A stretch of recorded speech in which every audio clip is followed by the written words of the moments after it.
సచివాలయంలో మంత్రులతో సీఎం రేవంత్ రెడ్డి సమీక్ష సమావేశం కొనసాగుతోంది. సమావేశంలో సీఎస్ శాంతకుమారి మంత్రులు పాల్గొన్నారు. ఈ నెల రోజుల పాలన 6 గ్యారెంటీల హామీలపై చర్చిస్తున్నట్లుగా తెలుస్తోంది.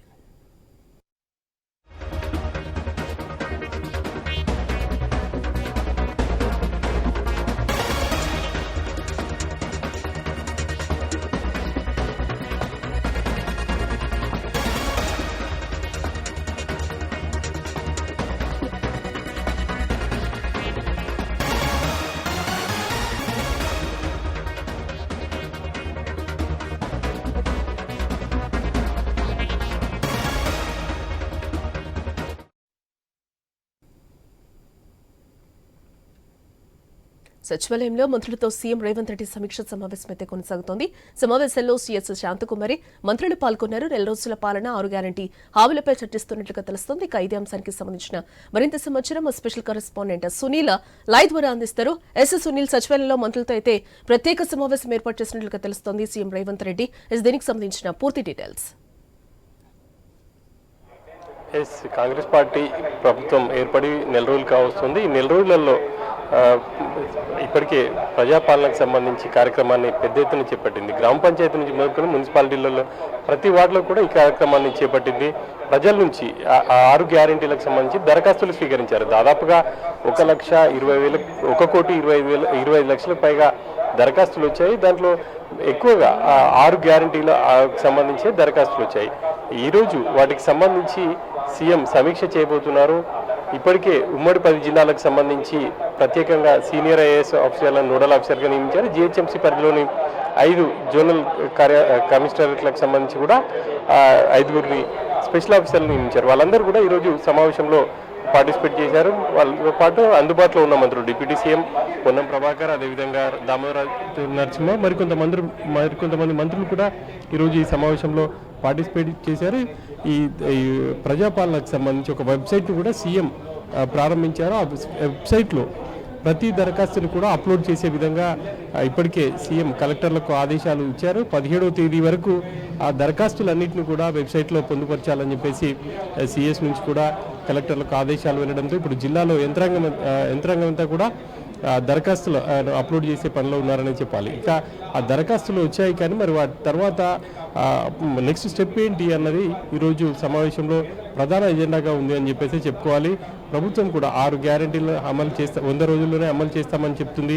ఇప్పటికే 2 గ్యారెంటీ హామీలను అమలు చేశారు. ఇంకా రాబోయే రోజులలో అమలు చేసిన గ్యారెంటీ హామీలకు సంబంధించి ఈరోజు చర్చ జరగబోతుంది.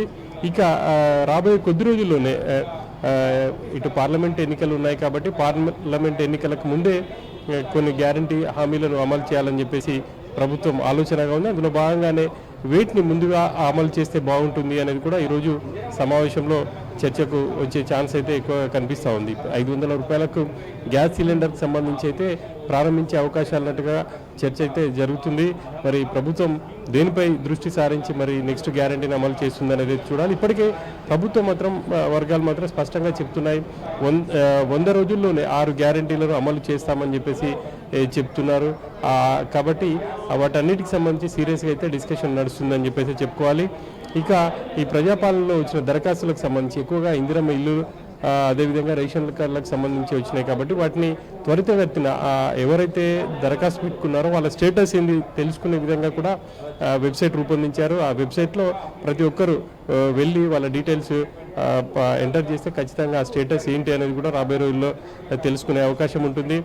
ఇక ఈ నెల రోజుల పాలనకు సంబంధించి కూడా మంత్రులు వివిధ ఆయా శాఖల అధికారులతో సమీక్ష చేశారు. వాళ్ళ అవుట్పుట్ని కూడా తీసుకున్నారు. ఏ శాఖలో ఎట్లాంటి సమస్యలు ఉన్నాయి, రాబోయే రోజుల్లో చేపట్టాల్సినవి ఏంటి అనేది కూడా ఈరోజు అధికారుల ముందు ఉంచబోతున్నారని చెప్పాలి. ఇక రేషన్ కార్డులు ఎప్పటి నుంచి ఇస్తారు అనేది కూడా ఈరోజు క్లారిటీ ఇవ్వబోతున్నారని చెప్పేసి చెప్పుకోవాలి. ఎందుకంటే రేషన్ కార్డులు గత ప్రభుత్వం రేషన్ కార్డులకు సంబంధించి చాలా నిర్లక్ష్యం చేసిందన్న ఆరోపణలు వచ్చాయి. ఇప్పటికే పెద్ద ఎత్తున దరఖాస్తులు స్వీకరించారు కాబట్టి వాటిని అన్నిటిని కూడా మరి ఎప్పటి నుంచి రేషన్ కార్డులు కావచ్చు, ఇందిరమ్మ ఇల్లు ఇవన్నీ కూడా ఎప్పటి నుంచి అంటే సునీల్, ప్రజాపాలన దరఖాస్తులు హామీల అమలుపై సమీక్ష జరుగుతున్న నేపథ్యంలోనే నెక్స్ట్ 500 రూపాయల గ్యాస్ సిలిండర్ కావచ్చు, 200 యూనిట్లు ఏదైతే ఉచిత విద్యుత్ ప్రవేశపెట్టడం జరిగిందో ఇవైతే ఈ వారం లోపల అయితే అమలు చేసే అవకాశాలు కనిపిస్తున్నాయని కూడా ఒక పక్కన అయితే వినిపిస్తున్నది, ప్రచారాలు అయితే జరుగుతున్నవి. దీంతో పాటుగా మనం మెయిన్ గా చూసుకోవాల్సింది ఒక రైతు బిందు గానీ రుణమాఫీ గురించి అయితే విపరీతమైన చర్చ అయితే జరుగుతుంది. రైతుల సైడ్ నుంచి కూడా ఒక ఆందోళన వినిపిస్తున్న పరిస్థితి కనిపిస్తుంది. కొంతమందికే రైతు బంధు పడింది అనేది కూడా వినిపిస్తుంది. ఎస్, మెయిన్ గా రైతు బంధుకు సంబంధించి కూడా ఈ రోజు ఏమైనా ఒక డిక్లరేషన్ ఇచ్చే అవకాశం కనిపిస్తుందని అనుకోవచ్చు అంటారా? ప్రధానంగా రైతు బంధుకు సంబంధించి మంత్రి తుమ్మల నాగేశ్వరరావు కూడా ఆయా శాఖ అధికారులను ఆదేశాలు ఇచ్చారు. రైతు బంధు కూడా రైతుల అకౌంట్ డబ్బులు ఏవైతే ఉన్నాయో ఈ క్రాప్కి సంబంధించిన డబ్బులు వాళ్ళ అకౌంట్లో జమ చేయాలని చెప్పేసి కూడా అన్నారు. కానీ ఇప్పటికే కొంతమంది రైతులకు మాత్రమే వాళ్ళ అకౌంట్లో డబ్బులు జమ అయ్యాయి. మిగతా చాలామంది 5 ఎకరాలకు పైబడినటువంటి రైతులకు సంబంధించి ఇప్పటికీ కూడా రైతు బంధు పడలేదన్నది అయితే చాలామంది రైతులు చెప్తున్నారు. మరి దీనికి సంబంధించి కూడా ఈరోజు డిస్కషన్ జరిగే ఛాన్స్ అయితే ఎక్కువగా కనిపిస్తూ ఉంది. రైతు బంధు ఇప్పట్లోగా అందరు రైతులకు వేస్తారు అనేది కూడా చూడాలి. ప్రభుత్వం మాత్రం రాబోయే రోజుల్లో రైతు బంధుకు సంబంధించి ఒక కార్పొరేషన్ ఏర్పాటు చేస్తామని చెప్పేసి సీఎం చెప్తూ వస్తున్నారు. మరి ఆ దిశగా కూడా ఈరోజు సమావేశంలో చర్చించే అవకాశం ఉంది జనానికి. ఎస్, అంటే ఇక్కడ 1 ఎకరమా లేకపోతే 5 ఎకరాల 10 ఎకరాలు అనేది కూడా చాలా మందికి రైతులకైతే ఒక రకంగా అయితే కన్ఫ్యూజన్ నెలకొంది సునీల్. ఎస్, ఒకసారి అయితే మనకు ఒక ఇంటర్వ్యూలో కూడా రేవంత్ రెడ్డి చెప్పిన సమాచారం ప్రకారం అయితే ఒకసారి నేను అసెంబ్లీలో పెట్టి చర్చిస్తాను బీఆర్ఎస్ నేతలతో అందరితో కూడా, తర్వాత రైతు బంధు ఏంటి అనేది ఒక క్లారిటీ ఇస్తానని కూడా చెప్పడం జరిగింది. ఎస్, ఈ నేపథ్యంలోనే మనం ఐన్యూస్ లో కూడా చర్చ కూడా చేపట్టిన సందర్భంలో చాలా మంది రైతులు కాల్స్ చేసినప్పుడు కూడా ఇదే ప్రకారం వినిపిస్తున్నది. ఎందుకు మేము రేవంత్ రెడ్డిని గెలిపించుకున్నాము, ఎస్ సీఎం కేసీఆర్ లాగే మళ్ళీ చేస్తున్నారు అనేది కూడా రైతుల సైడ్ నుంచి వినిపిస్తున్న వాదనగా మనకి తెలుస్తుంది. సో వీటికి అన్నిటికీ కూడా చెక్ పెట్టే అవకాశాలు ఏమైనా కనిపిస్తున్నాయని అనుకుంటారా? అంటే రైతులు సుదీర్ఘంగా అయితే ఒక ఊహాగానాలతో నిండిపోయిన పరిస్థితి అయితే కనిపిస్తుంది. ఇప్పుడు మేము వరి పెట్టుకుంటున్నాము, వాటికి పెట్టుబడులు కావాలి అని కూడా వాళ్ళు అడుగుతున్న పరిస్థితి అయితే కనిపిస్తుంది. రైతు బంధుకు సంబంధించి కూడా ఈరోజు ఒకవేళ చర్చించే అవకాశాలు అయితే ఎక్కువ కనిపిస్తున్నాయి. ఎందుకంటే చాలా మంది రైతులు దానికి సంబంధించి చాలా హోప్ పెట్టుకున్నారు. అధికారంలోకి రాగానే ఖచ్చితంగా తమ అకౌంట్లో జమ చేస్తామని చెప్పేసి రేవంత్ రెడ్డి కూడా ఎన్నికల ముందు ప్రకటించారు. కానీ ఇప్పటి వరకు చాలా మంది రైతులకు 5 ఎకరాలకు పైబడినటువంటి రైతులకు ఇంకా రైతు బంధు అందలేదు. దానికి సంబంధించి కూడా ఈరోజు సమావేశంలో చర్చకు వచ్చే అవకాశం ఉంది.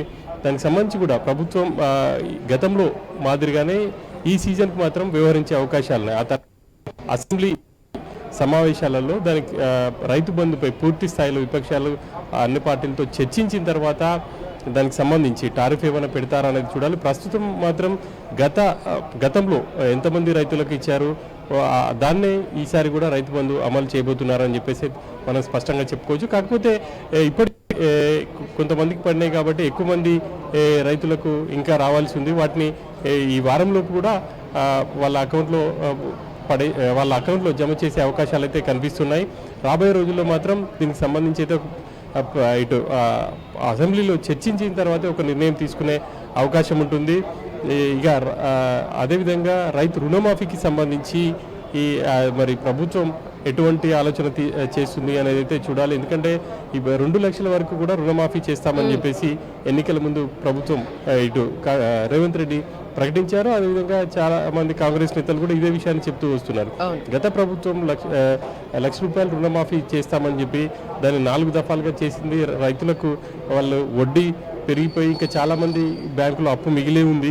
కానీ తాము అధికారంలోకి వస్తే 2 లక్షల వరకు మాఫీ చేస్తామని చెప్పారు. మరి ఈ 100 రోజుల్లో దానికి సంబంధించి ఎంత బడ్జెట్ అవుతుంది, నిధులు ఎలా సమకూర్చాలి ఏంటి అన్నది అంత పూర్తి స్థాయిలో క్యాబినెట్లో చర్చించిన తర్వాత ఈరోజు క్యాబినెట్ భేటీ కాదు, ఓన్లీ మంత్రులతో సీఎం సమీక్ష మాత్రమే.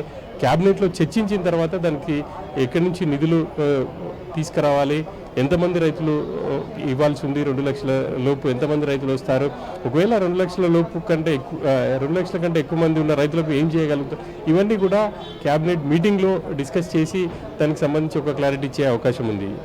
ఎస్, అంటే ప్రజాపాలన సైట్ అంటే ఏంటి సునీల్? అంటే ఇప్పుడు ఆల్రెడీ కూడా ప్రజాపాలన గ్యారంటీలకు సంబంధించి కూడా అందరూ ఒక ఫార్మ్స్ అయితే ఇవ్వడం జరిగింది ఇప్పటి వరకు కూడా. ఇప్పుడు